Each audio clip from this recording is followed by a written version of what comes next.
Bonjour à tous, alors aujourd'hui je vais vous filmer un bookshelf tour puisque je vous ai proposé de choisir ma palle et que beaucoup ont été assez enthousiastes. Donc c'est simple, je vous montre ma palle et vous choisissez 3 livres, bon grand maximum 5 si vous ne savez pas vous décider, et je vais choisir ceux qui reviennent le plus, donc je ne sais pas encore combien je vais en choisir, mais je verrai. Et je vous mettrai la palle de Salomé, celle de Manon Fargeton et celle de ma soeur, histoire que vous n'ayez pas trop de doublons ou quoi. Mais en même temps c'est pas si grave, hein, c'est juste que voilà, il faut absolument que je lise ce livre et puis c'est tout. Voilà, donc je vais tenter de le faire pas trop long. Je pense que je vous le couperai, je sais pas trop en combien de parties. Ça dépendra le temps, enfin si je vois que c'est vraiment trop long, 3 parties peut-être. Et je vais tenter de pas trop vous en dire parce que sinon je vais encore rallonger le bookshelf tour, donc je vais arrêter de parler maintenant et on va commencer. Alors, d'abord on a Miko qui va bouger. Le premier c'est Are We Smart Enough to Know How Smart Animals Are de France Deval. Donc ça c'est une non-fiction sur l'intelligence des animaux. The Whale in Search of the Giants of the Sea de Philippe Orr, qui est aussi une non-fiction sur les baleines. Vous auriez pas deviné, je pense, avec la couverture, hein, vraiment. Et je pense... Je ne sais pas s'il a été traduit en français, je ne pense pas. On a aussi You Can Take the Cat Out of Slow. Je crois que ça se dit slow, ou slow... Bref. Ce mot, que je n'arrive pas à prononcer, de Chris Pascoe. C'est le journal de Monsieur Catastrophe, je crois. On a Premier bilan après l'apocalypse de Frédéric Beigbeder. The Story of Art de E.H. Gombrich, donc l'histoire de l'art. Voilà, il n'y a pas grand chose d'autre à dire sur celui-là. Soul at the White Heat, c'est une citation d'Emily Dickinson. Inspiration, Obsession and the Writing Life de Joyce Carol Oates, qui n'a pas encore été traduit en français je crois. Ce sont des essais de non-fiction sur la littérature, les écrivains, tout ça. Testament of Youth de Vera Brittain, qui n'a pas encore été traduit il me semble, et je dois regarder le film après avoir lu le livre. C'est une autobiographie de Vera, qui était infirmière pendant la Première Guerre mondiale, il me semble. Je vais vous les allumer, ce sera plus mignon. On a The Story of My Life d'Helen Keller, c'est son autobiographie. Si c'est un homme de Primo Levi, aussi une autobiographie, ou de mémoire, ça dépend comment on voit le truc.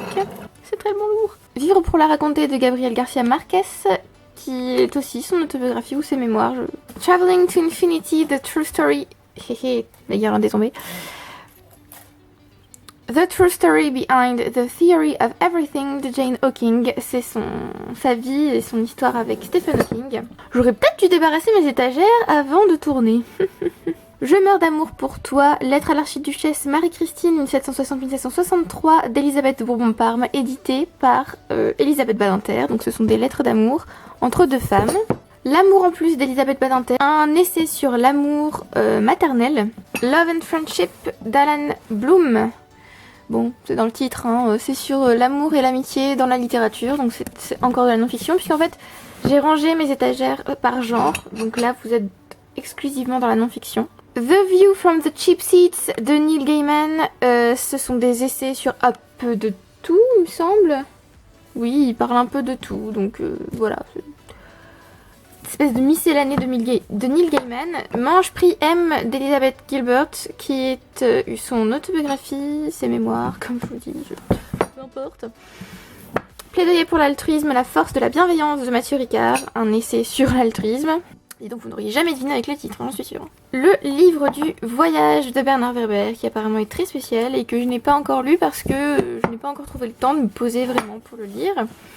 Le roman des châteaux de France de Juliette Benzoni. At Home de Bill Bryson, A Short History of Private Life. 1000 Years of Knowing the French de Stephen Clark, qui a été traduit par 1000 ans de mésentente cordiale. C'est une non-fiction historique sur la mésentente entre français et anglais. Monuments Men à la recherche du grand trésor nazi de Robert M. Hetzel avec Brett Wheater. Donc voilà, c'est le sous-titre dit de quoi cela s'agit, et c'est un de mes seuls livres traduit que j'ai gardé. Pas du tout la galère. Non. Chaque note est un oiseau à qui l'on apprend à chanter de Daniel Tammet. C'est une non-fiction sur les langues et l'apprentissage qu'en fait l'auteur. A Walk in the Woods, promenons-nous dans les bois de Bill Bryson, c'est l'histoire de son ascension, de son voyage dans des montagnes, mais je ne saurais plus vous dire lesquelles. Voilà. Idée d'Alain, bon je pense que j'ai pas grand chose à dire, le titre est assez clair. Les pensées de Pascal, psychanalyse des contes de fées de Bruno Bettelheim. Voilà. Oh mon dieu. Cette étagère est serrée, Seigneur. L'univers à portée de main de Christophe Galfard. Je crois que c'est assez clair. C'est une non-fiction scientifique. Comme je vous disais, les livres sont super serrés, donc je sais pas comment je vais faire pour les remettre. Bon, ça restera comme ça pour l'instant. Voilà. Homo Deus, A Brief History of Tomorrow de Yuval Noah Harari. J'ai lu Sapiens cette année, c'était génial. Donc là, c'est sur le futur. A Brief History of Time de Stephen Hawking. Encore une non-fiction scientifique. Underground d'Haruki Murakami, c'est un recueil de témoignages sur l'attaque au gaz sarin, voilà, dans le métro de Tokyo. Donc là on passe à la littérature et d'abord on a les classiques. Tristan et Iseult, Eugénie Grandet de Balzac. Bon alors je vous demanderai comme une faveur de ne pas choisir celui-là, puisque je ne suis pas du tout amie avec Balzac, je ne sais d'ailleurs même pas pourquoi celui-ci est dans mes étagères au lieu d'être dans des cartons pour le moment. Que je n'ai pas envie de le lire. Jane Eyre de Charlotte Brontë que j'aimerais relire, que j'ai déjà lu. Belle du Seigneur d'Albert Cohen qui me fait très peur parce que j'ai détesté Solal du même auteur. The Woman in White de Wilkie Collins, un peu un des premiers thrillers si on veut. Robinson Crusoe de Daniel Defoe que j'ai acheté un été pour le lire pendant l'été et que j'ai jamais lu. Oliver Twist de Charles Dickens. J'adore Bleak House de Dickens. Et depuis, j'ai très peur de lire d'autres livres de lui. The Mystery of Edwin Drood de Charles Dickens, que je devais lire cet automne et que je n'ai pas lu. On va bouger Harry, hein. Crime and Punishment de Fyodor Dostoevsky, que j'ai en anglais parce que je l'ai trouvé d'occasion dans une librairie d'occasion et je me suis dit, allez, on prend. Les frères Karamazov de Dostoevsky, Les Trois Mousquetaires d'Alexandre Dumas. Harry a failli faire un vol plané. Il est tombé. Les souffrances du jeune Werther de Goethe. Ça a l'air tellement gai. Far from the Madding Crowd de Thomas Hardy. J'aime beaucoup cette couverture d'ailleurs. Et on a aussi Tess of the D'Urbervilles de Thomas Hardy. Je n'ai jamais lu cet auteur. A Little Princess de Frances Hodgson Burnett dans l'édition Puffin in Bloom. L'Iliade d'Homère. J'ai lu l'Odyssée, j'ai détesté. J'ai lu des passages de l'Iliade et j'ai adoré, mais je l'ai jamais lu en entier, en vrai. La légende des siècles, les petites épopées de Victor Hugo, puisqu'il faudrait que je me remette à la poésie. Notre-Dame de Paris de Victor Hugo. J'aime beaucoup Victor Hugo, mais il adore les digressions, donc... Les Travailleurs de la mer d'Hugo, que j'ai depuis très longtemps d'ailleurs. Je sais pas pourquoi, un jour j'ai eu un gros coup de cœur sur ce livre et je l'ai demandé pour mon anniversaire. Je l'ai eu et je l'ai pas lu. Allez, je suis en train de martyriser mes livres, c'est horrible. On a ensuite La Métamorphose de Kafka. Je suis assez sceptique sur Kafka, j'avoue. J'ai un petit peu peur de pas du tout aimer. Les Liaisons dangereuses de Laclos, qu'il faut que je lise parce que c'était l'œuvre de mémoire d'une de mes amies, Shame on Me. Et The Jungle Books de Rudyard Kipling. Et donc là, on a le premier tome et le deuxième. On passe à l'étagère du dessous. Je n'ai donc plus besoin de toi, tabouret. Lady Chatterley's Lover. Je vais allumer parce que... Voilà, parce que c'est mignon. Lady Chatterley's Lover de D.H. Lawrence. Je n'ai jamais lu Lawrence. Sons and Lovers de D.H. Lawrence. Le Nœud de Vipère de François Mauriac, qui m'a été offert pour mon anniversaire par un ami. Chronique d'une mort annoncée de Gabriel Garcia Marquez. Lettres persanes de Montesquieu, j'aime beaucoup cette édition. Anne of Green Gables, toujours dans les éditions Puffin and Blooms de L.M. Montgomery. The Gormenghast Trilogy de Mervyn Peake. Alors c'est ce livre que j'ai reçu dans la mauvaise édition, parce que j'avais commandé la belle édition Vintage Classics que je vous mettrai quelque part par là. Et voilà, j'ai reçu celle-là, qui n'a rien à voir. Enfin c'est toujours Vintage Classics, mais c'était les éditions de 1981 ou un truc comme ça. Le temps retrouvé de Marcel Proust. Faudrait que je finisse la recherche du temps perdu. Je suis en train de faire mon bookshelf tour. Et tu trouves ça drôle? Je suis remontée pour manger. Mais c'est pas drôle. J'ai faim. Je finis. C'est la galère internationale de filmer avec des pop. Elles sont vraiment pas conciliantes. Hein. Ensuite, on a White Sargasso Sea de Jean Rhys, qui est pas tellement une réécriture de Jane Eyre, mais c'est une J'avais dit que je donnerais pas de détails, lol. C'est l'histoire de la femme de Rochester. Donc Berthe, il me semble qu'elle s'appelle. La nouvelle Héloïse de Rousseau. Oui. Je suis obligée, c'est un bookshelf toujours très cher. C'est pour leur faire choisir ma palle, laisse-moi tranquille. Bah, tout à l'heure. Je suis un chat de Natsumi Soseki, qui m'a été envoyé par Gabi et que j'ai toujours pas lu. Heidi de Johanna Spyri, que je suis censée lire cet hiver parce que ça a l'air d'être une lecture d'hiver. La Chartreuse de Parme de Stendhal, je n'ai jamais lu Stendhal. Mais je vous avoue, enfin si en fait si, pardon, j'ai lu Stendhal. J'ai lu Vie d'Henri Pollard et j'ai détesté de tout mon cœur. Le Rouge et le Noir de Stendhal, que je n'aime pas du tout dans cette édition parce que l'édition est assez mauvaise, il y a des fautes, tout ça, donc vous constaterez mon magnifique mug Avengers. The Life and Opinions of Tristram Shandy de Laurence, je crois qu'il s'appelait. De Lawrence Stern, voilà, dont j'ai entendu parler, que j'ai acheté dans cette belle édition et que j'ai jamais lu. Vie des 12 Césars de Suétone. Le Guerre épée de Tolstoï, le premier tome et le deuxième. L'Énéide de Virgile, j'ai lu des bouts et j'ai détesté les petits bouts que j'ai lus, donc j'espère que ce sera meilleur. Candide de Voltaire et 2 livres de Zweig, Destruction d'un cœur et la confusion des sentiments. On passe au livre historique de la bibliothèque.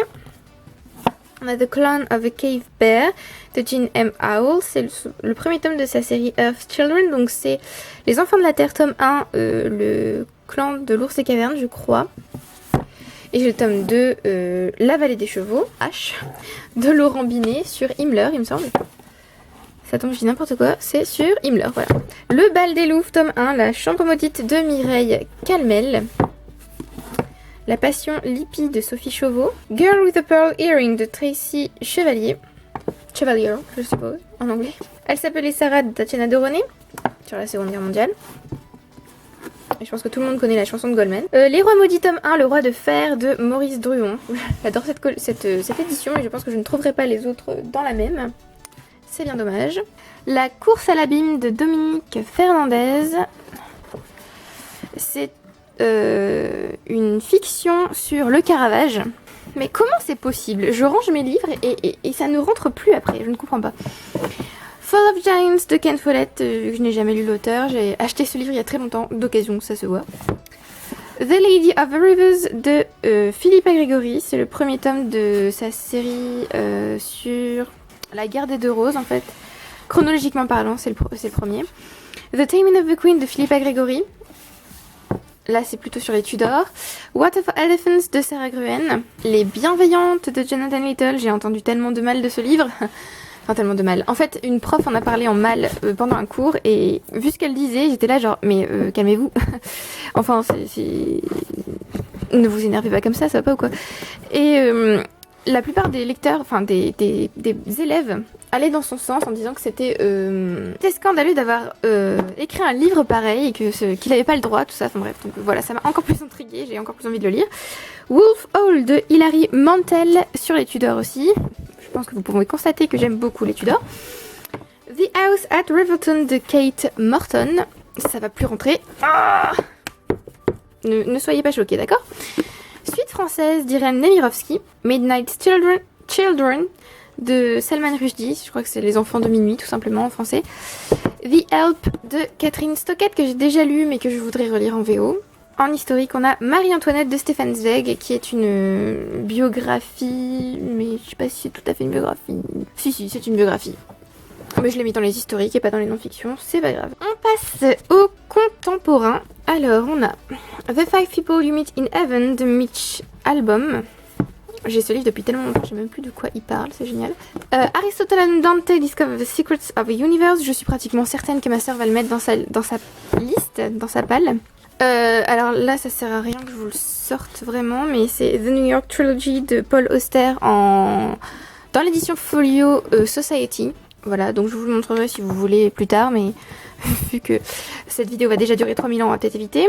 L'élégance du hérisson de Muriel Barbery. Pourquoi je le dis à l'anglaise? Barbery. Malavita de Tonino Benakista. J'ai vu plutôt le film, mais j'ai pas voulu regarder la fin pour pouvoir lire le livre. 2666 de Roberto Bolaño. Cette brique. 8 List de Jennifer Brown. J'ai adoré Tornade d'ailleurs d'elle. Le voyage de Théo de Catherine Clément qui traite de religion, de spiritualité, tout ça. Orphée de Jean Cocteau qui m'a été donné par ma sœur. Je me dis que ça peut être sympathique de découvrir. Ah mon dieu. The Hours de Michael Cunningham. Donc les heures, c'est une réécriture de Mrs. Dalloway que je n'ai jamais lue. On m'applaudit. The Shock of the Fall de Nathan Fielder qui a été traduit par Contre-coup. Je vous avoue, je me souviens même pas vraiment de quoi ça parle. A Lesson Before Dying de Ernest J. Gaines, que j'ai dans ma wishlist depuis très longtemps et que Jen m'a envoyé en septembre, il me semble. Petite scène capitale de Sylvie Germain. J'ai lu 2 romans de Sylvie Germain et j'ai beaucoup aimé. On passe aux étagères du dessous. The Remains of the Day de Kazuo Ishiguro, que je n'ai jamais lu. L'auteur, je veux dire, bien sûr, le livre non, vu qu'il est dans ma palle. Les Belles Endormies de Yasunari Kawabata, qui apparemment est un petit peu étrange, parce que j'ai une amie qui l'a lu. Par contre, Kawabata, t'es un petit peu trop petit, hein. Réparer les vivants de Maëlys de Kerangal, qui parle d'un jeune homme qui meurt et dont le cœur va être transplanté. I'll Give You the Sun de John D. Nelson, qui m'a été donné par Salomé, et qui qui raconte l'histoire de jumeaux. Ensuite, on a 5 Amélie Nothomb, on a Attentat, Le mystère par excellence, Mercure, Robert des noms propres et Tuer le père. Donc, il y a quand même quelques Amélie Nothomb que je n'ai pas lues, que je me réserve, vu qu'elle n'en sort qu'un par an. Oui, d'ailleurs, ça me fait rire qu'on la critique parce qu'elle sort un livre par an, alors que Joyce Carol Oates, par exemple, peut en sortir jusqu'à 3 par an, comme Stephen King. Le livre de Vatanen d'Arto Passilina et Les choses de Georges Perec. Here I Am de Jonathan Safran Foer, le dernier livre de Foer que je n'ai pas encore lu. Le vieux qui lisait des romans d'amour de Louis Sepulveda. Le cercle littéraire des amateurs d'épluchures de patates de Marie-Anne Schaeffer et Annie Barrows. Celui-ci, j'hésitais à le donner vu qu'il est traduit. J'ai quand même tenté de le lire, on sait jamais, si jamais ça me plaît pas, comme ça j'aurais pas besoin de le racheter en anglais. Shiayafuru de Yuki Suetsugu. Oui, ce livre me tentait vachement quand j'étais plus jeune, parce que ça parle d'un jeu typique japonais et je me suis dit, oh tiens, ça peut être sympa. L'éducation d'une fée de Didier Van Covelart. The Little Stranger de Sarah Waters, je crois que c'est l'indésirable en français. Un petit peu gothique tout ça, donc ça a l'air plutôt sympathique. The Devil Wears Prada de Lauren Weisberger. Le Diable ça vient Prada, que j'ai déjà lu en français, que je voulais relire en VO, mais regardez un peu cette écriture de malade, c'est écrit microscopique. Et comme j'ai des problèmes de vue, comment vous dire, je vais tenter de le lire et si jamais je vois que ça va pas, je le reprendrai d'occasion dans une autre édition écrit plus gros. Oranges are not the only fruit de Janet Winterson, qui est une autobiographie romancée, si on peut dire, oui, quelque chose du genre. Après correction, la vidéo est beaucoup trop longue pour que je puisse vous la publier en une seule partie, donc je m'arrête là pour la première partie du Bookshelf Tour. On va dire qu'on s'arrête au contemporain. Après on a un jeunesse et ensuite on part dans les thrillers.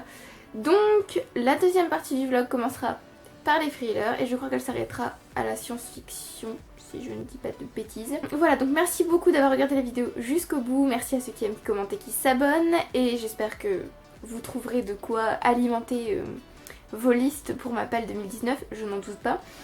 Sachant que, comme je vous l'ai dit, 2 vidéos arrivent ensuite. Voilà, à bientôt!